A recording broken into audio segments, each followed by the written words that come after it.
Hi friends, তোমরা সবাই কেমন আছো? আশা করছি তোমরা সবাই খুব ভালো আছো। আমার নতুন একটা ভ্লগে তোমাদের সবাইকে ওয়েলকাম।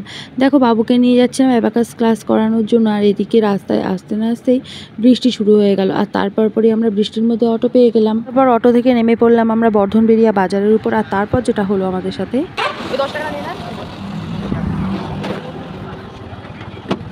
40, 50, 60, 70, 80, 90, 100।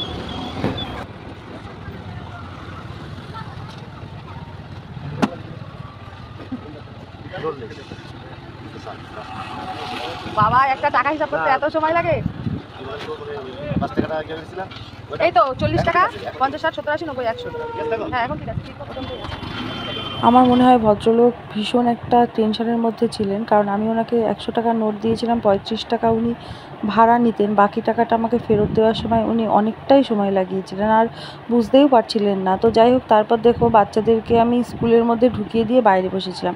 ভেতরে বসার জায়গা ছিল, তবুও আমি বাইরে বসেছিলাম এই কারণে, ভেতরে অনেকটাই আওয়াজ হচ্ছিল, কাজ হচ্ছিল স্কুলে, ওই কারণে। তারপর অটো পেয়ে গেলাম, স্কুলও ছুটি হয়ে গেল। এক কই রে ভাই আমার? আমার জামা কাপড় ছিল। বলো হ্যালো। আসতে দে, টিভি আসতে দে, টিভিটা আসতে দে। এবার বল হাই। বলো আমি রাজ। বলো আমি রাজ। আমার নাম কি? আমার নাম কি? দিদি। দেখেছো? এই দেখো, এটা রাজ আর এটা দিদি, তাই তো? তাই তো? ঠিক আছে।